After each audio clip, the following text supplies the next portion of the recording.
Jarang kayaknya KKR pembicara dua.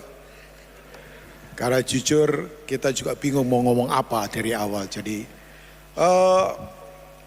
tadi weekend akhirnya membawa kita kepada sebuah pandangan bahwa memang betul pelayanan itu adalah a privilege. Nah, saya harus akui Bapak Ibu semua, tahun 84 Tuhan lawat saya. Maksudnya saya mengalami turning point perjumpaan dengan Tuhan. Perjumpaan dengan Tuhan itu tahun 84. Jadi sebenarnya secara usia rohani ya belum terlalu lama juga, tapi ya lumayan. Yesus diurapi untuk apa? Kisah Rasul 10 ayat 38. Berjalan berbuat baik. Kebaikan itu karakter Tuhan. Dan baiknya memang betul. Ini khotbahnya Pastor Jonathan puluhan tahun yang lalu. Bukan lagi standar aku, tapi standar Tuhan. Sorry ya, saudara, kalau baik, orang lain baik biasa. Tapi orang lain gak baik, saudara tetap baik. Nah, itu standar kerajaan.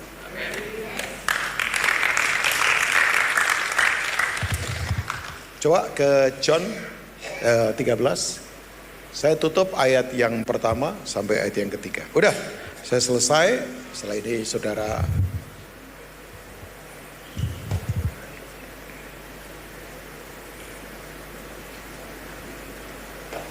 Yesus ini model kepemimpinan yang luar biasa.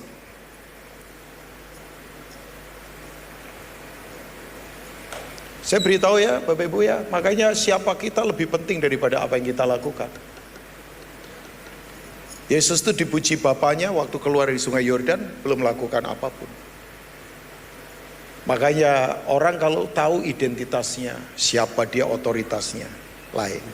Nah, Alkitab berkata begini, coba lihat. Sementara itu sebelum hari raya Paskah mulai, Yesus telah tahu bahwa saatnya sudah tiba untuk beralih dari dunia ini kepada Bapa. Sama seperti ia senantiasa mengasihi murid-muridnya, demikianlah sekarang ia mengasihi mereka sampai kepada kesudahannya. Ada kata tahu itu ya, diulang beberapa kali. Ayat yang kedua, coba kita lihat ayat yang kedua. Mereka sedang makan bersama dan iblis telah membisikkan rencana dalam hati Yudas Iskariot, anak Simon, untuk mengkhianati dia. Ya, sistem dunia pengkhianatan. Sistem dunia selalu idenya dari setan. Makanya sistem dunia yaitu pengkhianat selalu meninggalkan persekutuan komunal karena rasa diri paling hebat, paling top, paling keren, paling pinter, paling jago, paling kaya.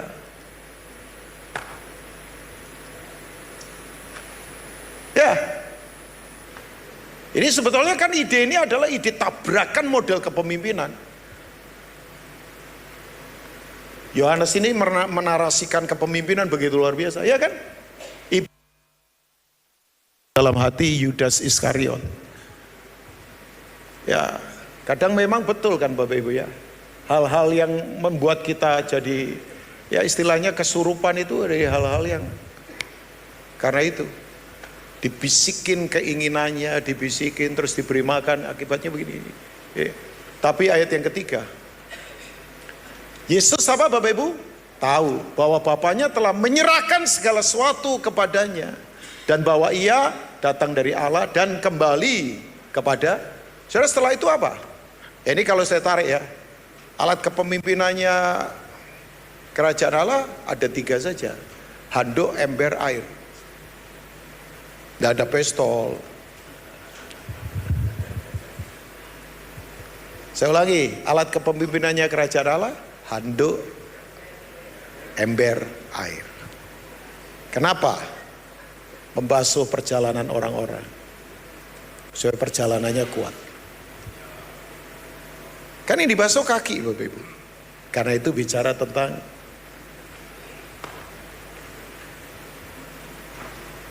ya. Tapi urutannya begini, kan ada urutannya. Yesus tahu otoritasnya. Katakan Yesus tahu Bapak Ibu. Nah urutannya, ya karena kesadaran otoritas ini, makanya kemudian dia melayani. Pelayanannya tidak lahir dari rasa tidak aman. Kalau saudara tahu, makanya tahu itu adalah sebuah bentuk pewahyuan dari Bapa. Ya, saya nggak ngomong tahu sekedar tahu knowledge ya. Tapi ini betul ya Kak Cuk, bahasa aslinya siniemi itu ya. Pengertian. Saudara tahu, ini saya tarik ya, ciri orang mengerti itu, kalau saya tarik responnya selalu benar. Ada orang tahu sabar, tapi coba dihantam, sabar enggak?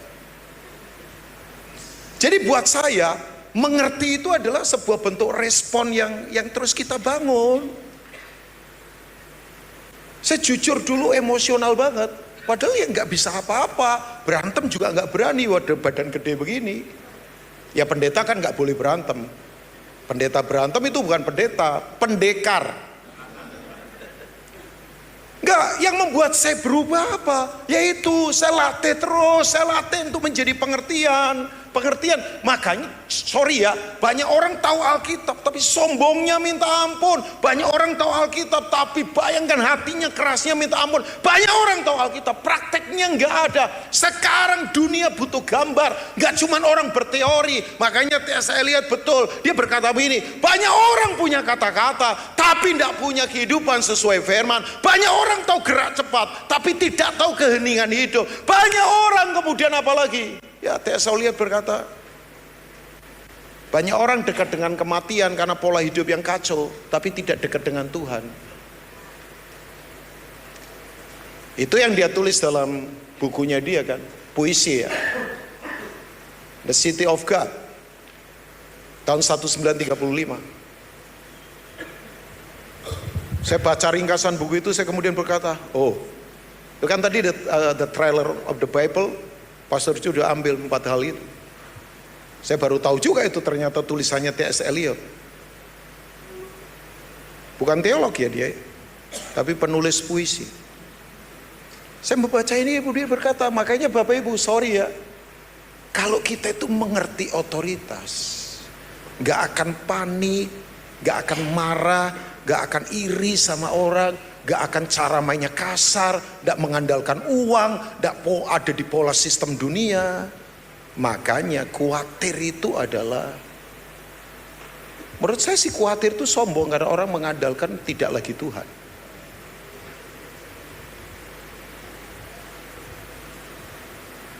Makanya maaf ya, semua pemimpin yang tidak aman, udahlah, sihir semua nanti. Sihir ada 3, manipulasi, dominasi, intimidasi. Karena itu tidak tahu otoritas.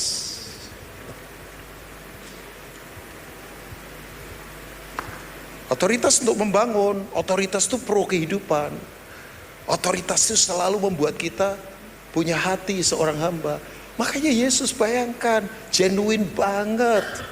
Ambil ember, ambil air, ambil handuk. Sementara ya ampun, orang Farisi arogannya minta ampun, maunya duduk-duduk di pertemuan selalu di depan, dipanggil rabi-rabi, kalau doa panjang-panjang. Semua yang mengekspos begitu. Karena begini, rasanya jabatan mereka secara struktural itu sangat berat untuk dihilangkan. Sorry ya, orang itu kalau rendah hati, lutut itu gampang ditekuk.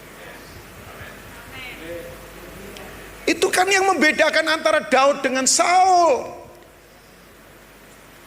Secara hukum pidana menurut saya, Saul itu kan sebetulnya nggak layak apa. Wong Alkitab bilang dia nggak secara hukum pidana, dia nggak itu kan, dia nggak zina. Ya memang di hadapan Tuhan ngeri karena dia bertenung, ya itu zina rohani. Maksud saya kalau secara sistem dunia, Saul itu nggak zina, Bapak Ibu. Lah Daud itu bayangkan, memang betul kan, ada orang pengkhotbah berkata bahwa Daud itu pemazmur iya, raja iya, penyanyi iya, pencipta lagu iya, mafia iya juga. 2 Samuel pasal 11 itu cara paling kasar. Dan itu hukumannya ngeri Bapak Ibu. Kan dia bilang, siapa yang mengambil itu, domba orang miskin itu, tolong kalau dia rakyatku, aku hukum 4 kali lipat. Bapak Ibu baca 2 Samuel pasal 12, waktu Nathan tegur, 4 kali lipat terjadi pada dia betulan loh. 4 generasi meninggal.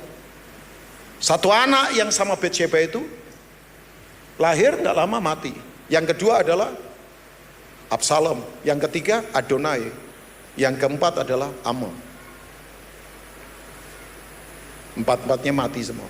Yang ngeri lagi setelah itu, kerajaan Israel mulai menurun sampai pecah jadi dua. Utara, selatan. Utara Gon diajar Asyur, selatan kemudian ditawan Babel. Tapi yang saya kagum dari Daud, ini narasi ya, saya tutup dengan ini. Memang Daud yang tadi Kak Jo bilang di Kisah Rasul itu 13 ayat 22. Daud itu memang yang luar biasa. Dalam kondisi dia marah. Kan Nathan pakai perumpamaan. Tuhan, ada rakyat miskin, ini cuma punya satu domba, sementara orang kaya kedatangan tamu, nggak mau ambil dombanya, diambil domba ini yang cuma satu, disembeli untuk pesta. Wah, Daud naik pitam. Itu mungkin tensi atas 160, bawahnya 130. Daud kan marah melihat ketidakadilan, mendengar. Begitu kemudian dia berkata, siapa itu kalau itu rakyatku? Dalam kondisi kemarahan begitu, gengsi, sombong, semua naik semua. Tiba-tiba Nathan bilang begini, kamu orangnya. Itu di dalam istananya banyak pegawai. Saya kalau di posisi begitu, aduh, ini Nathan ini dilempar lembing. Yang saya tahu, Daud kalau lempar lembing tidak pernah meleset. Ya, setahu saya, mau lempar Goliat pakai batu saja bisa kena dahinya kok. Ya itu memang profetik, tapi saya yakin dia juga latihan. Makanya dia terlatih. Nah, saudara latihan di sisi karakter kerajaan ini, ya dilatih terus. Jangan cuma latihan khotbah. Latih karakter, latih kerendahan hati, latih gak cinta uang, latih kemudian apa gak iri, latih.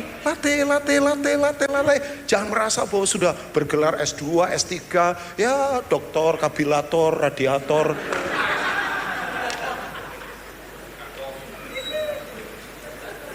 Trotoar atau apa. Traktor, generator, banyak kan tor semua. Tor, ada kan? Saudara, kamu orang.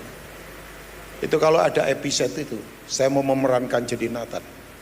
Kamu orang. Sambil miring begini. Kok mengingatkan kakak rohani saya? Saudara yang luar biasa, memang Daud.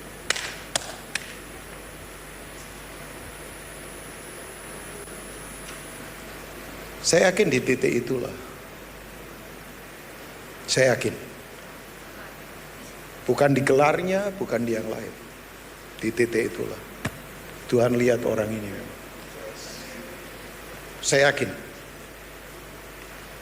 Raja yang memang punya kehambaan. Mau kita ini belum jadi raja aja, aduh kayak apa. Maksudnya jabatan ya. Jabatan, kita semua raja, tapi kan ya. Ya sudah, selesai. Atas nama bangsa Indonesia saya mengucapkan terima kasih. Semoga amal ibadah diterima di sisi yang Maha Kuasa.